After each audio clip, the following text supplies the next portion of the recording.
একজন কর্মচারী রাসূলের সাহাবী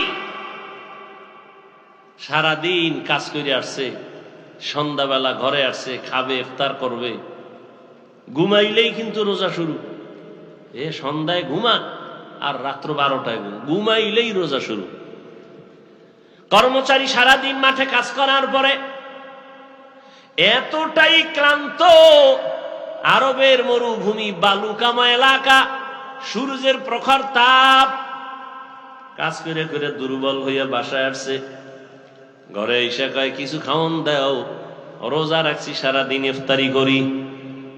খাওন ঘরওয়ালি দিতে না দিতে ক্লান্ত অবস্থায় ঘুমায় গেছে, রোজা শুরু হয়ে গেছে আবার। সাহাবী ঘুমের থেকে হঠাৎ সজাগ হয়ে পাগলের মতো হয়ে গেল, রোজা তো আবার শুরু হয়ে গেল। গতকালের কষ্টের কাজ খানাও নাই, পরের দিন আবার কাজে দৌড়। কাজে যাইয়া মাঝখানে গিয়া পড়ে গেছে রাস্তায়, অসুস্থ। সাহাবায়ে কেরাম এতটা দুর্বল অবস্থা দেখা রহমতের নবীরে বললেন, রোজাটা ভাঙবেনি। নবী বলেন, আল্লাহর পক্ষ থেকে রোজার এত দাম। নামাজের পুরস্কার তো আল্লাহ অন্যের মাধ্যমে দেয়, যাকাতের পুরস্কার তো মাধ্যমে দেন, আর হজের পুরস্কার তো মাধ্যমে দেন, রোজার পুরস্কার তো আল্লাহ নিজে। ভাঙ্গার অনুমতি নাই। আর আপনি রিক্সা চালাইয়া অনুমতি পাইছেন না? আপনি রডের ফ্যাক্টরিতে কাম করেন, সিমেন্ট ফ্যাক্টরিতে কাম করেন, একটা কষ্টের জন্য রোজা ছাড়ছেন। আপনি কি হাদিস পড়েন নাই? রসুল বলছে শুনেন নাই যে একটা রোজা ভাঙ্গা ফালাইলে মৃত্যু পর্যন্ত যদি আজীবন রোজাই রাখে এই বরকত আর হবে না। তো কে দিল আপনাকে অনুমতি? আপনি অনায়াসেই রোজা ভেঙ্গে ফেলবেন, এর পুরস্কার তো আল্লাহ নিজে। এবার তো সওয়াব টওয়াব বুঝাইলাম অনেক, এবার আসেন প্র্যাকটিক্যাল কিছু কথা দর্শনের দৃষ্টিতে রোজা নিয়ে। হিন্দু ডাক্তার বিশাল আর্টিকেল লিখছে রোজা নিয়ে। রোজা মানুষের উপকার কি? এরা তো আর কিয়ামতের চিন্তা নাই, আখেরাতের সওয়াব টওয়াব কি বাদ। রোজা নিয়ে দর্শন কি, প্র্যাকটিক্যাল রোজার দ্বারা উপকার কি? পৃথিবীতে মানুষ দুই জিনিস চায়। কয় জিনিস বলেন? দুই জিনিস। শান্তি চায়, কি চায়? আর সুস্থতা চায়, সুস্থ জীবন, ঠিক না? আল্লাহর জাতের কসম, রমাজানুল মুবারক, পৃথিবীতে মানুষ সুস্থ থাকার জন্য, বডিটাকে সুস্থ রাখার জন্য সমস্ত দুনিয়ার চিকিৎসা বিজ্ঞানীরা এক গবেষণা করে করে করে করে সব একমত হয়ে গেছে, রোজা হলো মানুষের শরীরের সুস্থতার মহা ঔষধ।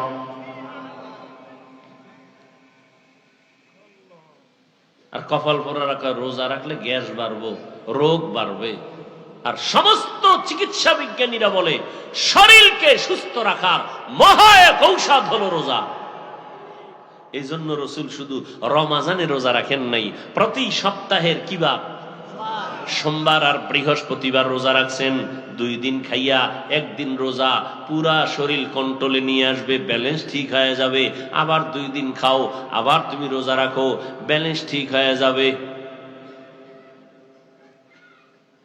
রোজা কত ফায়দা রোজার দ্বারা, গুগলে সার্চ দিবেন পারলে। মোবাইল তো চালান, শুধু অন্যায় দিকে মোবাইল ব্যবহার না করে ভালো ভালো দেখেন রোজার দ্বারা শরীরের কি কি উপকার আছে। এটা লেখা সার্চ দিয়া এটা দেখেন, পুরা 1 সপ্তাহ 2 সপ্তাহ দেখলেও শেষ করতে পারবেন না। দেখেন রোজার দ্বারা শরীরের কি কি উপকার, চোখের কি উপকার রোজার কারণে, হাতের কি উপকার, হার্টের কি লাভ, রোজার মাধ্যমে লিভারের কি কি ফাংশনের আপনার উপকার হয়, বিস্তারিত সব দেওয়া আছে। আমাকে হুজুর গো বয়ান বাদ, এবার বিজ্ঞানীদের বয়ান নেন। রোজার দ্বারা চোখের পাওয়ার বাড়ে, রোজা রাখলে লিভার শক্তিশালী হয়, হার্ট শক্তিশালী হয়, বডি ফিটনেস। আপনার জিম পয়েন্টে গিয়ে জিম করা লাগবে না। রোজা রাখেন, 5 ওয়াক্ত নামাজ পড়েন, শক্তি দেখবেন, কেউ সামনে দাঁড়াতে পারবে না। এত দামি বরকতি এই রোজা, শরীরের জন্য উপকার। প্রত্যেকটা মানুষ কি অসুস্থ থাকতে চায় না সুস্থ? তাহলে শুধু রমাজানের রোজা না, সোমবার বৃহস্পতিবারও রোজা রাখবেন সুস্থতার জন্য। সওয়াব তো পাবেনই, শরীরকে সুস্থ রাখার জন্য বেশি বেশি রোজার আমল পুরা বডিকে আপনাকে সতেজ রাখবে এই রোজার মাধ্যমে।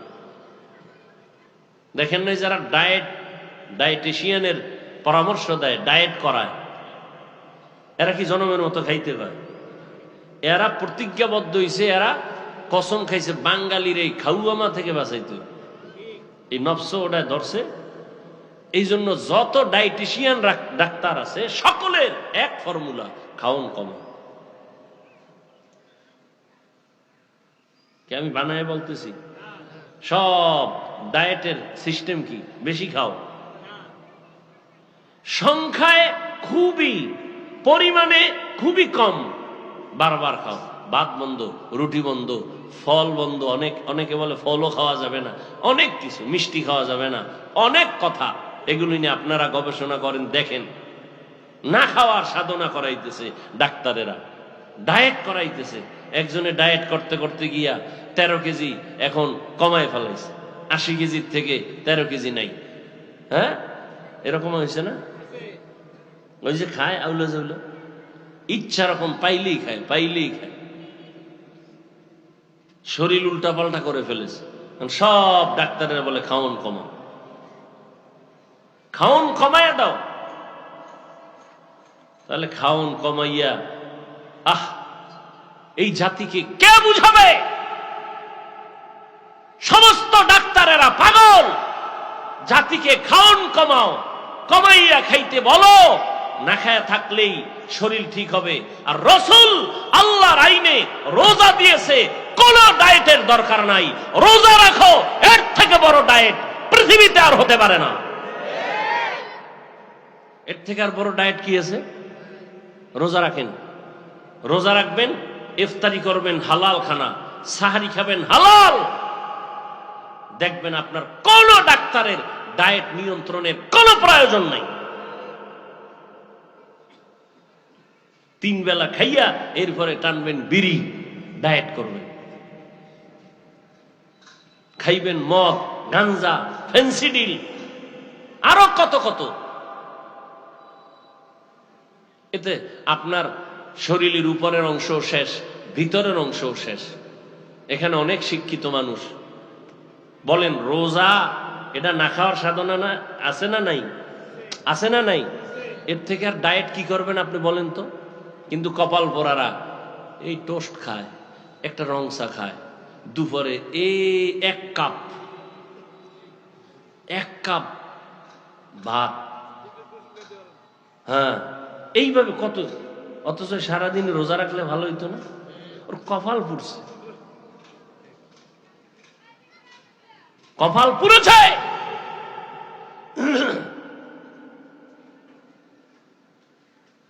একটা মানুষ যদি বেশি না খায় থাকে, অসুস্থ হয়ে যায়।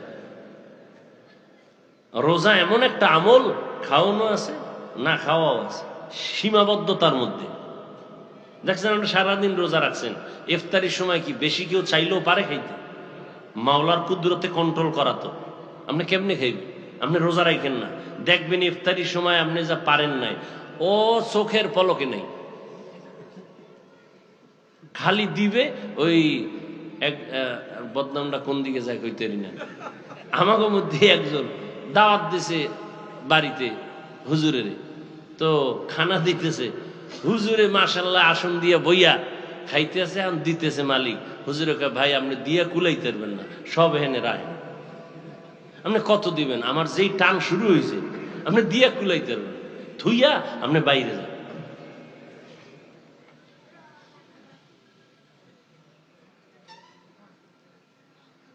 প্রত্যেকটা মানুষ সুস্থ থাকতে চায়, কিন্তু আকাম করে সব অসুস্থ হওয়ার। এক অসুস্থ খাওন দাওনের ব্যালেন্স নাই, আর এক অসুস্থ তো মৃত্যু পর্যন্ত এই অসুস্থতার মেডিসিন লয়ে ঘুরে। কি কি মোবাইল, মোবাইলের দিকে তাকাইতে আমি তাকাইয়ে কি তো গুণা দেখি না। এই যে ওয়াজের ডেটগুলো এখন ডিজিটাল যুগ হয়ে গেছে, যে মোবাইল এখন ডায়েরি ডুরি নেই, ওটাই ডায়েরি, দেখতে দেখতে চোখের পাওয়ার, কিতাব দেখলে চোখ ঘোলায় যায়, বেতাল অবস্থা। আর আপনারা তো উল্টা পাল্টা যদি গুণা দেখেন তা আপনাদের উপায় কি?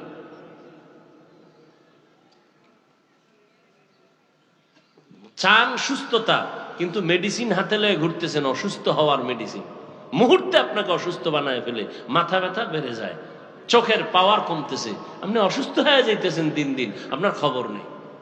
কানের মধ্যে হেডফোন লাগায় শুনতেছে, কানের পাওয়ার কমে গেছে।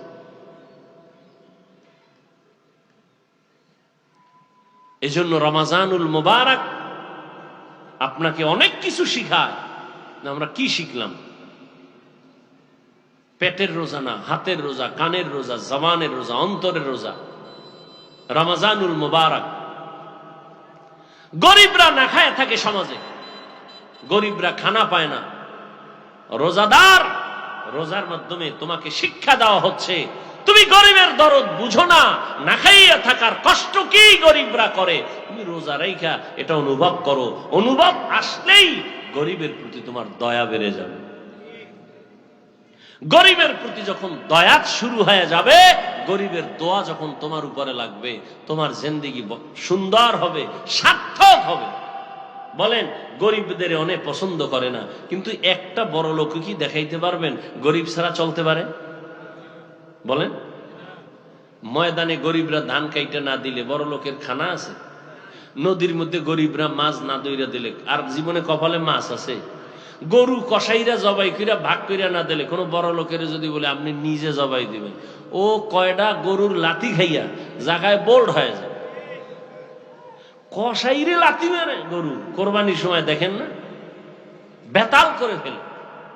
তাহলে গরিবের সাহায্য প্রত্যেকটা ক্ষেত্রে, অথচ অধিকাংশ ক্ষেত্রে আবার সে গরিবের সাথেই বেইনসাফি করে অনেক আল্লাহর বান্দারা।